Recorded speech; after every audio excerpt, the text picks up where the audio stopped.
ধানমন্ডি থানার আব্দুল মোতালেব হত্যা মামলায় নির্বাচন কমিশন ও স্বরাষ্ট্র মন্ত্রণালয়ের সাবেক সচিব জাহাঙ্গীর আলমকে ৫ দিনের রিমান্ডে দিয়েছেন আদালত। এদিকে সাভার থানার হত্যা চেষ্টা মামলায় ভোলা ৪ আসনের সাবেক সংসদ সদস্য আব্দুল্লাহ আল জ্যাকবকে ৫ দিনের রিমান্ড ও আশুলিয়া থানার মামলায় সাবেক হুইপ মাহবুব আরা গিনিকে ৩ দিনের রিমান্ড দেওয়া হয়েছে।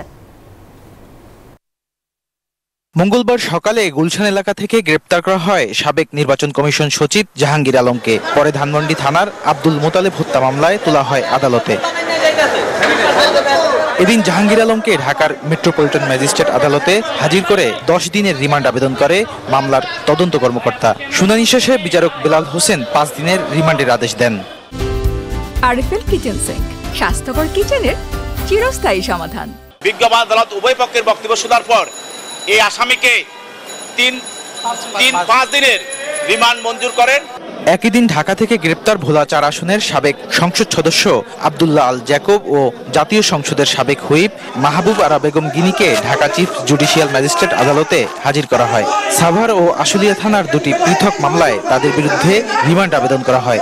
উভয় পক্ষের শুনানি অন্তে বিজ্ঞ আদালত এই আসামিকে ৫ দিনের রিমান্ড মঞ্জুর করেন। এই যে আসামি আজকে সে হলো মাহবুব আরা গিনি, বিজ্ঞ আদালত উভয় পক্ষের শুনানি অন্তে তার বিরুদ্ধে ৩ দিনের রিমান্ড মঞ্জুর করে।